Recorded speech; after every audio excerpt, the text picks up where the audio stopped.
Sleepwalk with Me by Mike Birbiglia. I want to tell you some stories, and they're true. I always have to point this out because whenever I tell stories, people always ask me, was that true? And I say, yeah. And they say, was it? And I don't really know how to respond to that. I mean, I guess I could say it louder. Yeah! That's probably true. He said it louder. Growing up, I was discouraged from telling personal stories. My dad often used the phrase, don't tell anyone. But not about creepy things, I don't want to lead you down the wrong path. It would be about insignificant things. Like I wouldn't make a soccer team and my father would say, don't tell anyone. And I would be like, but they're gonna know when they show up to the games and I'm not on the team and I'm crying. One time I built up the courage to ask him about this, which was tough because my dad is a very serious man. How come you play everything so close to the vest? My dad said, the more people know about you, the more they can use it against you. This sent shivers down my spine because it had that kind of open-ended fear to it. Like that feeling you get when you're driving and you see a cop, but you're not speeding, you don't have drugs, you're just thinking, I hope he doesn't notice I'm driving.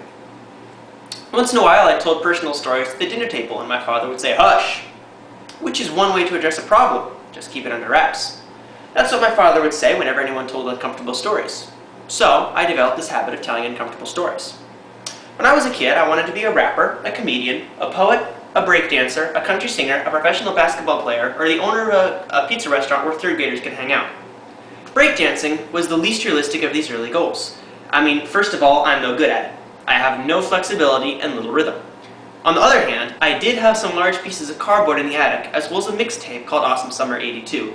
But even if I'd gotten my popping and locking figured out, it's really hard to pay rent with a day's worth of nickels thrown at you on a subway platform. But I didn't know all this on the blisteringly hot summer day when my siblings took me to see the movie Breaking. I was only 6, but since I was the youngest of 4 kids, my mom had finally given up on asking questions like, is this movie appropriate for a 6-year-old? Instead, she just asked my sister Gina, it's a full 2 hours, right? We climbed out of the station wagon and our mom sped away. Inside the theater, I was instantly sold. I was just like all these urban teenagers who breakdance competitively. And besides, my older siblings and I were the only people in the theater. First, we breakdanced in the aisles, and then when no one objected to that, on the carpet separating the screen from the seats. Everyone had a great time, but I had an epiphany. I am a breakdancer. This is what I do. My dad's a doctor and I'm a breakdancer. My siblings were completely behind me. The next day, they invited their friends over to our house and said, show me your breakdancing moves, they're so good. I started flopping around on the floor, my legs were flying around in the air, and everyone was laughing and having a great time. It was my first real brush with live performance. And delusion. Growing up, I was a big dreamer and never particularly good at anything. A real dilemma. I mean, I wasn't terrible, I was just okay. If you're terrible, you can write everybody off, like, I don't know what those idiots are doing. I knew what those idiots were doing, and I knew they were doing it better than me. In the 3rd grade, I was selected to compete in the 50-yard dash on behalf of the town track meet on behalf of St. Mary's School. The town track meet brought together kids from our town's 3 enormous public schools and my tiny Catholic grade school. My best friend Matthew Sullivan had won all of the qualifying events held beforehand at school, but it was school policy that he could only choose one for the track meet. That way more kids could participate. Regardless of this technicality, it was a huge honor to be named to the St. Mary's squad. For a 3rd grader, the town track meet is the most cosmopolitan event in your life. There's an ice cream truck. There are tons of those public school kids that we Catholic school kids have been warned about.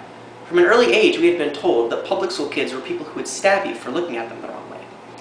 At the time, I had it in my mind that I would defeat these stabbers in the 50-yard dash. No one bothered to tell me that my tiny Catholic grade school was really invited to the track meet only as some sort of a token gesture. It was the public school administrator's way of saying, we don't hate you Catholic people, come, let's watch our children run faster than your children.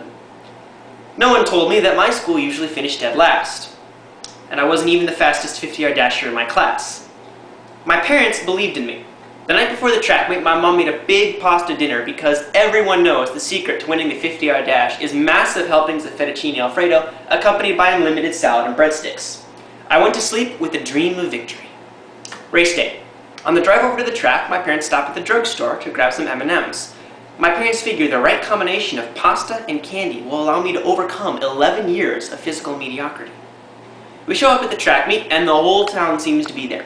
A coordinator directs me to my group and I spot the 4 people I'm running against. I see that one of them is Calvin Walker. He's smiling and stretching his long legs. I can see that he's wearing special running shoes. I'm concerned. Calvin is not nervous. This is the guy who knows how to run, a guy who has run before on purpose. And I'm thinking, this is one of those guys who runs for fun, not just because his older brother is chasing him with a tennis racket or because he thinks he can catch the ice cream. It dawns on me that I need to reset my expectations. It doesn't matter how many M&Ms I eat, I am not going to win this race. In fact, not only am I not going to win, but it may appear, to the casual observer, that I am not even running in the same race as Calvin Walker. At this point, my only hope is that maybe all these other losers are slower than me. Little do I know that these other losers are thinking the same thing, and their reality is much closer to the truth. Because when the starting gun goes off, all those losers disappear, and I'm left spinning in a puff of smoke like Wile E. Coyote. About 20 yards into the 50-yard dash, I'm losing by about 10 yards. I've never been great at math, but I'm losing by a 20%